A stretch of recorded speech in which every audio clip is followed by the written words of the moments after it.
Kill After Dark.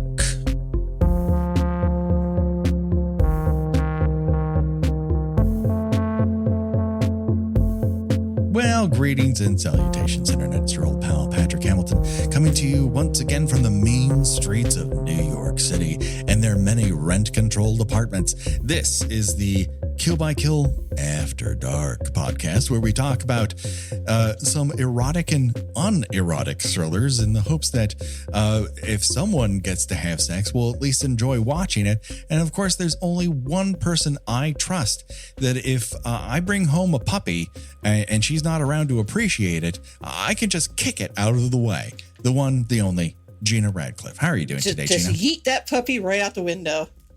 Just like you're in my way, right underneath it, scoop it with the foot, and whoo! It's a very delicate kick. But one I appreciate. It really brings this movie alive. Yes, it does. It's I like. Let's just come right out and say it. This is a Jennifer Jason Leigh safe zone. Yes, this is where you come to worship JJL. She cannot do any wrong in our eyes. She honestly cannot, and she certainly does not in here. I mean, she is fucking laser focused. As the kids say, she understood the assignment, and she is fantastic in this motion picture. Yeah, she definitely raises the genre, and there have been so many young woman makes friends with a creepy girl who takes over her life movies, and I think this is on the far better end of that genre. I mean, it does get very silly towards the end of the movie, but generally speaking, as far as building the tension and the performances in it, it kind of elevates it a bit. Yeah, I feel like this is very well directed. There's a lot of style going on here. Barbet Schroeder just never feels like this is too silly to make into. No, he's very respectful of the material, and only I say only once or twice does it kind of veer into being lurid and campy. Right. But generally, it treats Jennifer Jason Leigh's character, and again, this is as much a credit to her performance, because I don't think she's capable of giving a bad performance, and always having this sort of very, I don't want to use the word relatable, because she's not relatable in this movie. She's grounded, but she doesn't feel like she's from outer space. There's a certain level of humanity that she gives to all of her performances, and I think that the audience is conflicted at times as to how they feel about her. No, she's legitimately wronged in a sense. She has up to a certain point. She has a good point about why. I mean, right before she eats the puppy out the window, she has a pretty good and valid reason for being angry at Bridget Fonda and the situation that she is put in. It's just her reactions, like anger and resentment, are entirely within the response wheel of what she's presented with at that point in the motion picture. It's just that what you don't know is that she will go well beyond that point. There's no stopping point for her in the way she reacts to being wronged. And on the flip side of it, you have Bridget Fonda, who, I'm a little conflicted about as a screen presence, because I feel so often she was presented with these, here's the attractive lady role. And there are times in which she rises to that occasion and times that she doesn't. But here, I feel like her hapless energy really works to the advantage of the character, where she's had some ups and downs, but what she isn't good at is sort of standing up for herself. And so she allows a multitude of people to overstep their bounds with her. And as a result, her, inability to deal with the escalation of this person who is living within her apartment becomes believable. Yes, it gets to a campy level, but I think it's an interesting form of casting to put both of these women at this point in their careers in these roles. Well, and I was saying, you said that you thought that this movie is very well directed, and I agree with you there.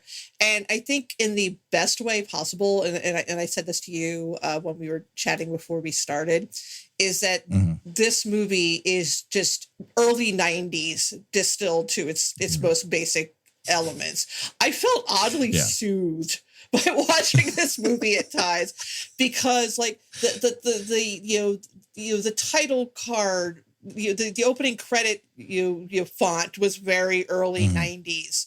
The soundtrack is very early 90s. You've got that Gregorian chant fuck music in one scene. Because at some point, Generation X decided, well, we're fucking the Gregorian chants now. Listen, what kids love are monks in unison. Like at one point, that was a real music movement. And then you got the end credits with this wonderful piece of music with vocals by Chrissy Hynde in it, and again, it's very evocative of the time, and the way these characters dress. I actually was a little unnerved at times because some of the ways that Hedra is dressed, I dressed like that circa 1992. Like this is not that far removed from like the kind of they're a little bit older than we would have been at the time, but not by much. You're still. But not by much, and it was still a monoculture at that point. Right. So when she's got that little hat with the baggy dress, I'm like, oh shit. Yeah. That's me. There's still a unitard thing happening, a velvet unitard. The perky little romper with the shoes, Oh yeah. And the browns. Lots of browns, lots of beige. Oh, the wide brim hats that just everyone wore that I now look at with resentment. Every piece of clothing that Steven Weber owns and how perfect his hair is. Jesus Christ. Steven Weber's hot. He is, but he's such a fucking asshole in it. And he is, but because he's so hot, it's like, yeah, he treats me terribly, but I'm looking at this. Like seems believable to me. Well, it's believable in the sense that Bridget Fonda's character, Allie, she's spineless. She doesn't really, even when she tries to stand up to people, it's very tentative. She looks kind of embarrassed and unsure of herself. When Tobo is trying to get a BJ off of her, she's like, I don't know. Gee, gosh, she just, again, she seems sort of, sort of like feels bad for turning him down, Yeah. Well, it's such a wonderful business opportunity. Oh God. For this baffling software that she uses it for fashion design that I wasn't quite like. Is she converting fashion into RoboCop? Yeah, I don't understand. It was sort of like, well, here's this software I've created that will show you what fabrics will look like on certain pieces of clothing. I'm like, all right, I guess that would be useful, I guess. But yeah, so to get back to Steven Weber's character and how up to a point, Jennifer Jason Leigh's character Hetty has, she's sort of justified in her anger, is that he's a kind of the older man who Allie is dating, and he's fresh out of a divorce, or is he?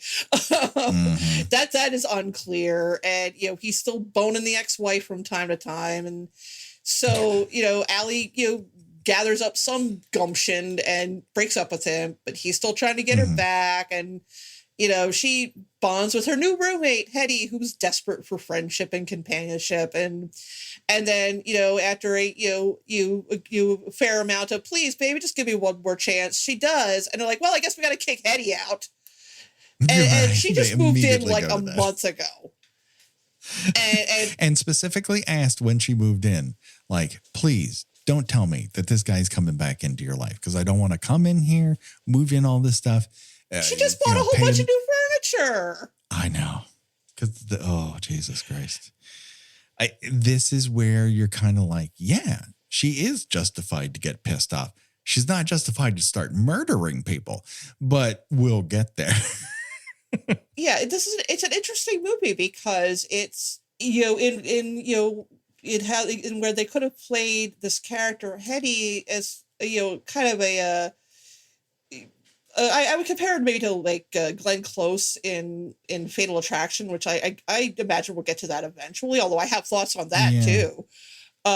Yeah, that would be an interesting one to revisit. I don't know. We have to like it's you want to kind of play the unsuccessful against the successful. So we don't want to have take all the bullets out of our gun. Although there's a lot of quote unquote erotic thrillers out there. Yeah. But I think that the audience is made to sort of feel like they don't really know how to feel about these characters. Allie, they're complex. I mean, Allie has let her down. She has deceived her. She promised her that she would not be kicked out of this apartment. And then, I mean, we've all, look, every single one of us has had a friend who was in a relationship we knew was bad for them. They break up with the person and they cry on your shoulder. And it's not even like a potential romantic thing or a roommate situation. It's just this person uses you for a soundboard when they break up with this person, and then they get back together and just, and now you're, that friend that they talk to on occasion when they, need something. Right. You can't talk people out of being in love. There's just an emotion that they have. And to a certain extent, it's uncontrollable. And I think that's a situation everyone finds themselves in and has made bad decisions. These things are okay. Allie has a bit of a boundary crossing problem herself. So I think to a certain degree, she's like the perfect person for Hetty to kind of prey upon at a certain point. But I also don't know that Hetty was necessarily looking to do this. No, and the movie makes it very clear that both of these women they're very lonely. Like at the beginning of the movie, Allie points out that she is relatively new to the city. She doesn't have any friends yet. The only friend she has is her boyfriend, which is probably not a good idea. Right. And Hetty is new in town too. She's very shy. And you sort of see like they're almost at different levels. Like Allie is at the point where she is about ready to burst onto the scene. She's very pretty. She's very outgoing. She's very stylish. She just has to get that foot in the door, as she can make it. She can make the city her own. She can make it. She can make it there. She can make it anywhere. Whereas you have no idea what Hetty is doing in New York. She's very mousy. She does not enjoy leaving her house much unless she's dressed like Allie, which she does later in the movie. But right. They both have something that the other one wants. Where Allie needs a shoulder to cry on. She needs companionship. She probably kind of wants a sister. And and Hetty definitely wants a sister, as she makes abundantly clear, because she has this sister who she says that the sister died at birth. We actually find out later she died in an accident. Do you think that the movie is trying to imply that Hetty has something to do with that, or do you think it was just like a legit accident? The movie is leaving it very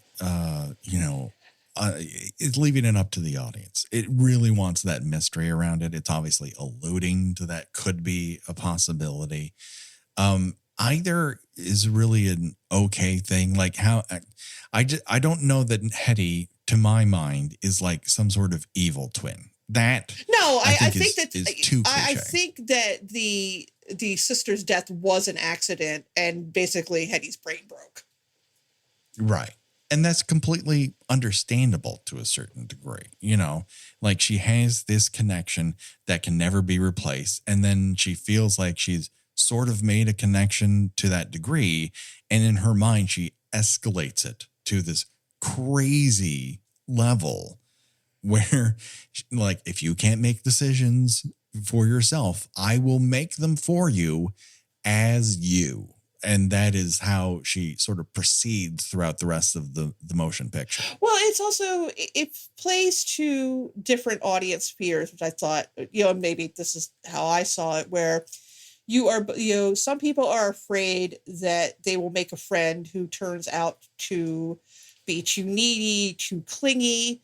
And then there are some people who are afraid that they are that friend who is, and this is something that, not to get too deeply personal these days. So these are, overall very silly movies, but some of them, are trying for something, a little bit, above the level, which I think this is trying.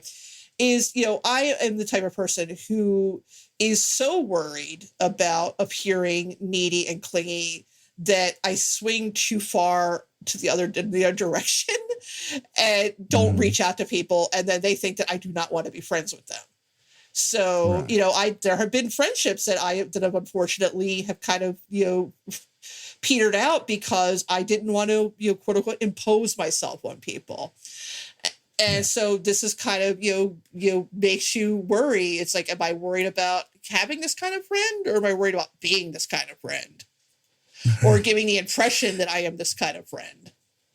Yeah. You're not experiencing, and I've done this myself, you're experiencing the friendship only through your end of it rather than actually experiencing the friendship. Like I've been that in the past, that sort of desperate friend who just like, this is good for me. I enjoy the interaction we have and I just don't want to lose it at any cost. And that air of I need this can ruin a friendship to a degree, as can the opposite. Right, because it all depends on, sometimes you just have people that, cannot give you what you need, which is, even the most basic things in a friendship, a shoulder to cry on, a minute to listen to your problems. Some people can't give that, and you don't know until you try to test those waters, and sometimes it can go badly.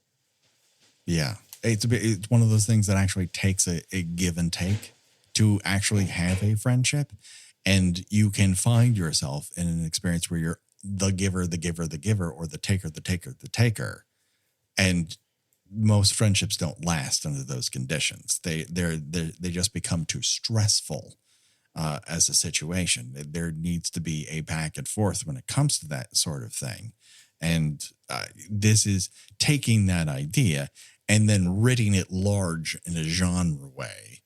On top of it being also, here's a lot of really attractive people, and Stephen Tobolowsky, who, again, for the second time in After Dark, we have a skinny skeleton wearing clothes so large for him, so voluminous.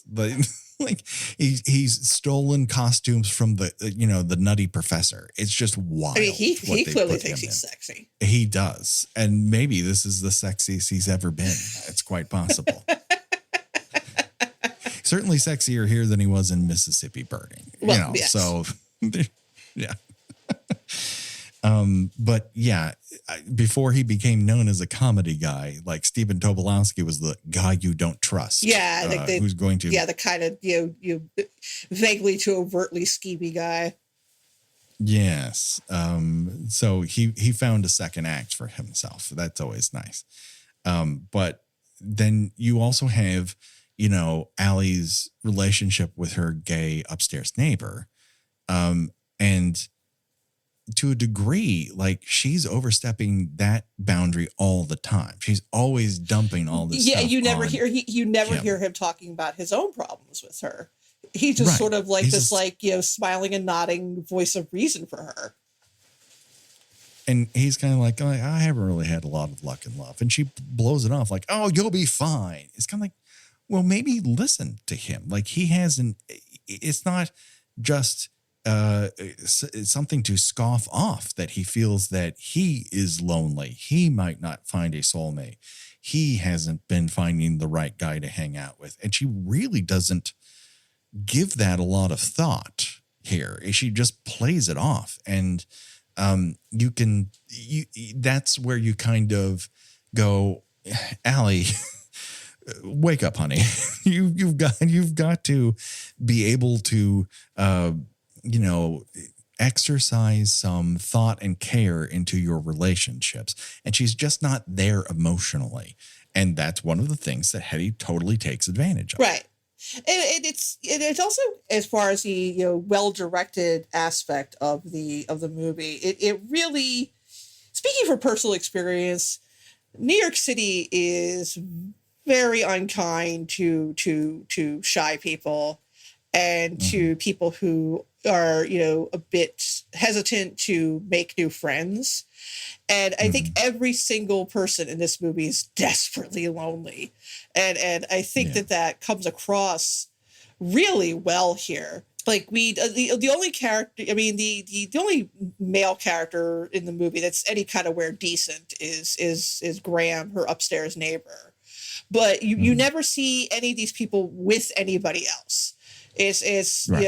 It's always they're always at home. They're always at home all the time. Yeah.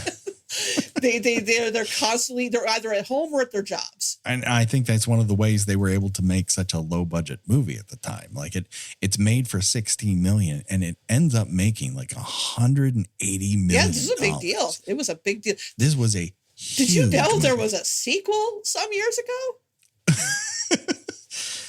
Yes. And I will have to say that I do kind of like The Roommate, which is basically a ripoff of this. Oh, there's been a ton of ripoffs of this. Not quite with the exact structure, but definitely the, girl makes friends with another girl and, the girl takes her life over. Yes. I mean, The Roommate has the whole like going to a club and seeing yourself sequence. It's like straight out of this. That is cheesy as hell. But that can also be fun. But here, there's a level of stylishness to everything that just kind of carries the movie. And, weirdly, there's some level of eroticism to this, but it always feels like everyone's in control of how they're seeing. I mean, Jennifer Jason Leigh is rather fearless when it kind of comes to this open vulnerability on screen. Yeah, yeah, it's unsettling to watch because it's a little, and when you see certain actors just have a meltdown on screen, it's sort of like, that could be me if I didn't hold it together, she puts 150% into every performance, and that's really amazing to see, particularly in something like this, which, she just could have been playing a straight monster in it, but she goes out of her way to make her seem very human, which is why when they do get into this absurd, drawn out, knockdown, drag out fight at the end of the movie, it's kind of silly. Because, now she's Jason Voorhees, where she gets stabbed, she gets shot, she takes a metal hook to her back, and I'm not excited, she has a screwdriver to the back, to the spine, and it still takes her a long time to die. And she's a tiny little woman.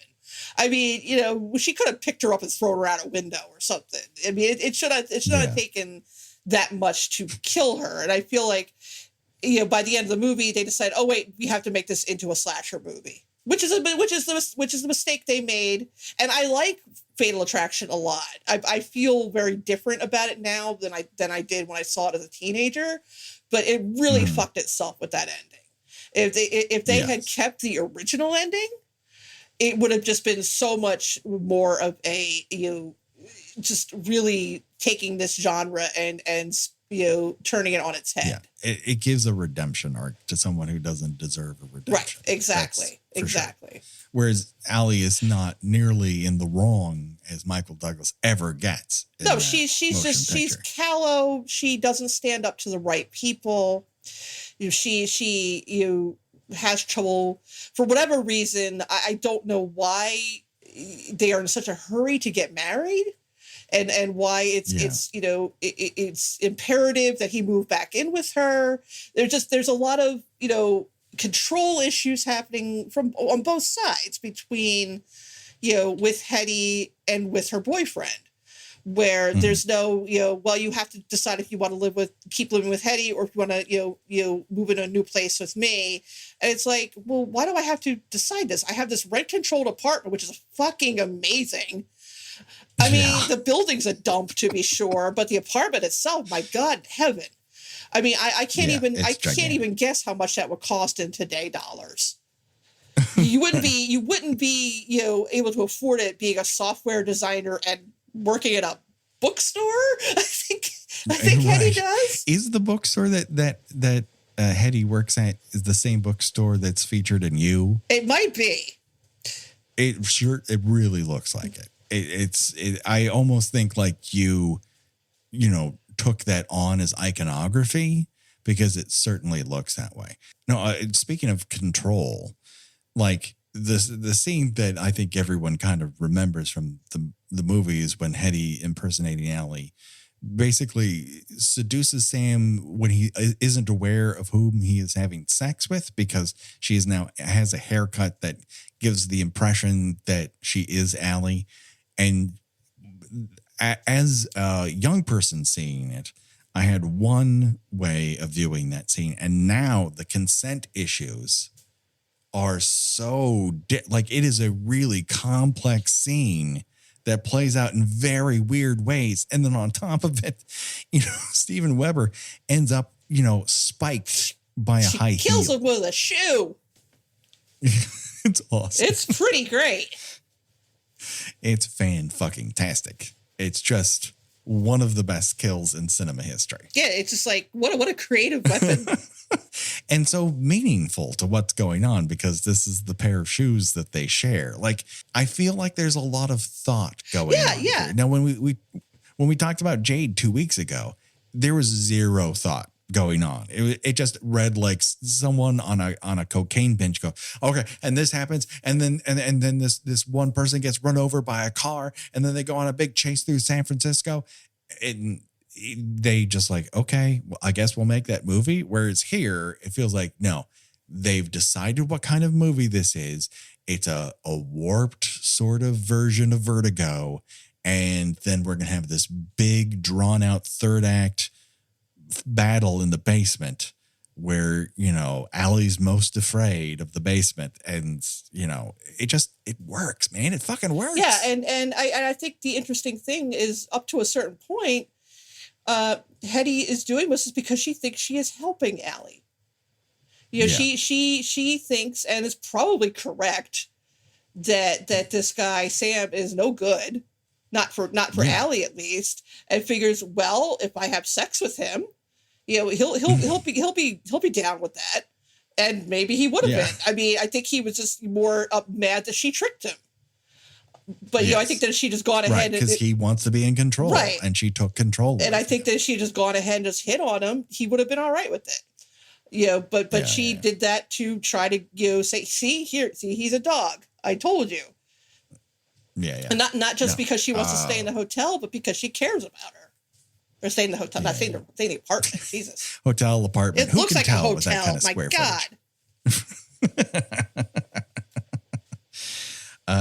And this movie has a lot of fantastic suspense sequences, and I think the kills are really fun. It plays out in a more successful thriller. You understand every point of view, and not that, weirdly enough, you kind of vacillate on Hetty as far as whether or not you're okay with how crazy she's become, because you liked her at one point, and she does pull this crazy backflip of a maneuver to become this other character. And it's really fun to watch. Like I was a little dreading that it might not hold up, but it absolutely does. I think it does. I think it's pretty solid.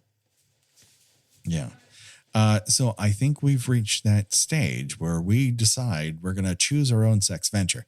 And that is where we decide who's the most erotic character in the entire motion picture. Gena, what say you? God, I don't like any of them, dude. I mean, Graham's okay, but he wouldn't be into me. So, right. I mean, honestly, I really, I really enjoyed Hetty's clothing, and that's totally narcissistic of me because, like I said, that was how I dressed a lot back in the early 90s. But she's into that, Gena. So yeah, I'd be all right with a little cuddle sesh with Hetty before things get crazy. Yeah, sure. Yeah. I mean, it's not a long-term relationship in my mind. It might be different from her. But if you walk away from this motion picture not wanting to just have a makeout sesh with JJL. I don't know what you're doing. Like, the only competition is Steven Weber's hair. Like, that is on point. Again, Steven Weber, attractive man, turns out to be a very good actor.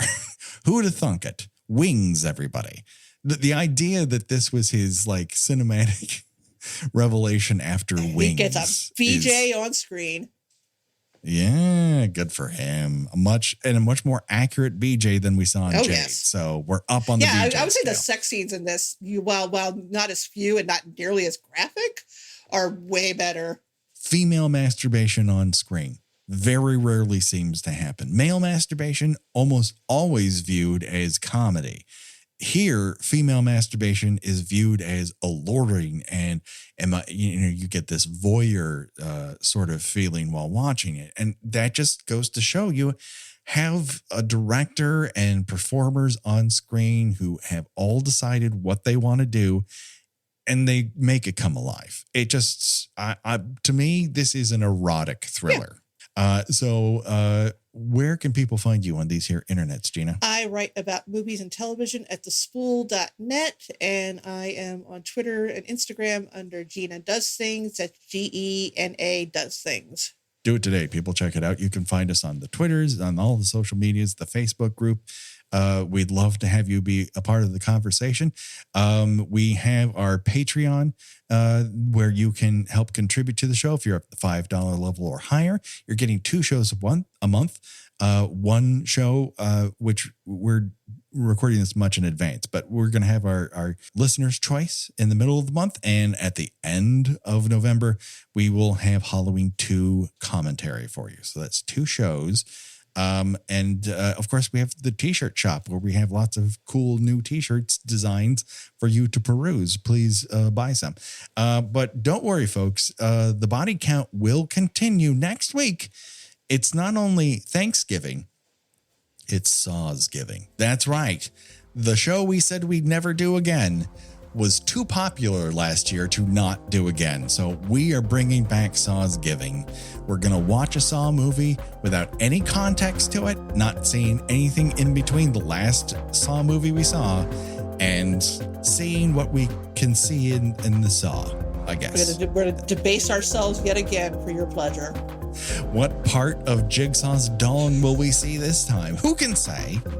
But we will talk about it with you. The body count will continue for myself and for Gena. Bye-bye, everybody. Bye.